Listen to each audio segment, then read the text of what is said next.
Vibrant భక్తి ప్రేక్షకులకు నమస్కారం. శ్రీలక్ష్మి గారు, సింహరాశి వారికి జూలై మాసం అంతా గోచారం ఏ విధంగా ఉండబోతోంది?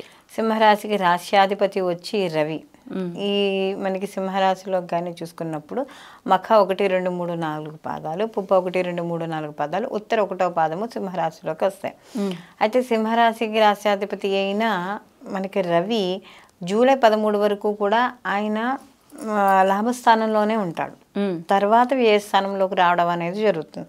ఎప్పుడైతే ఆయన వ్యయ స్థానంలోకి వచ్చాడో అప్పటి నుంచి ఖర్చులు అధికంగా ఉండడం, లేదా ఇంట్లో ఎవరికైనా బాగాలేకపోవడం, హాస్పిటలైజేషన్ లేదా హాస్పిటల్కి తరచూ వెళ్తూ ఉండడం, వైద్యుడిని సంప్రదిస్తూ ఉండడం, ఇలాంటి విషయాల్లో కొద్దిగా ఇబ్బంది పడుతూ ఉంటాయి. అది ప్రథమార్థం అంతా కూడా వీళ్ళకి ఏవైతే పనులు ఉన్నాయో, అంటే చేయాల్సిన పనులు ఉన్నాయో ఆ పనులన్నీ పూర్తి చేసుకోవడం అనేది జరుగుతుంది. అలాగే వీళ్ళకి ఈ రాశ్యాధిపతి దాంట్లో కూడా బుధుని యొక్క సంచారం, అంటే ఈ ఎప్పుడైతే బుధుడి యొక్క సంచారం ఇవన్నీ కూడా నడుస్తున్నాయో కొంత వ్యాపార పరంగా కొద్దిగా జాగ్రత్త అనేది వహించాలి.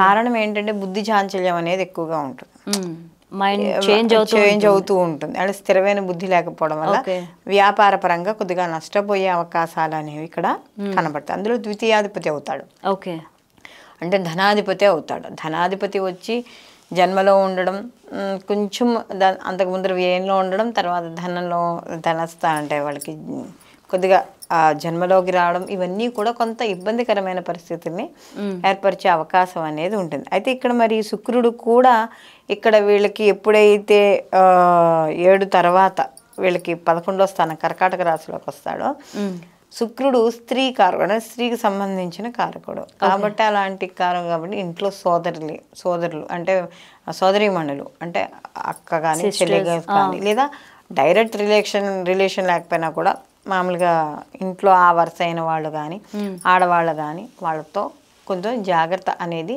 వ్యవహారం అనేది చేయాలి.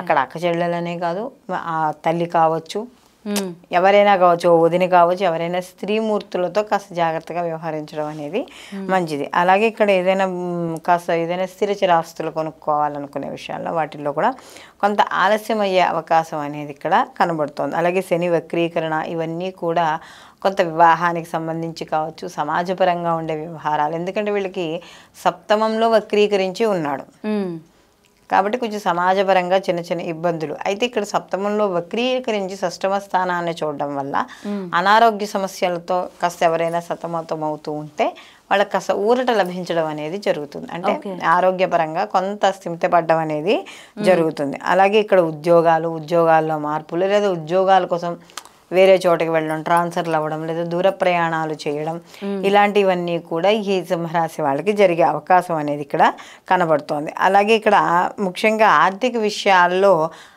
సహజంగా అంటే మనకు సంపాదించుకునేటప్పుడు మనకు బాగున్నా కూడా బయట వాళ్ళకి ఇచ్చేటప్పుడు జాగ్రత్తగా ఉండాలి. అంటే ఎవరో ఏదో చెప్పేశారు, లేకపోతే ఏదో వాట్సాప్ మెసేజ్ వచ్చేసింది, ఎవరికో బాగాలేదుట హెల్ప్ చేయడం, అంటే అది ఎంతవరకు కరెక్ట్ అనేది చూసుకుని హెల్ప్ చేయాలి, కానీ మేబీ అది ఫేక్ కూడా ఉండొచ్చు కదా. సో దానివల్ల ఆర్థిక పరంగా నష్టపోయేది వీళ్ళే కదా. సో కాబట్టి ఇలాంటి విషయాల్లో తప్పనిసరిగా జాగ్రత్త వహించుకుంటూ, ఆరోగ్యపరమైన విషయాల్లో కూడా జాగ్రత్త వహించుకుంటూ ప్రతిరోజు కూడా 11 ప్రదక్షిణాలు, రావి చెట్టు చుట్టూరా ప్రదక్షిణాలు చేయడం.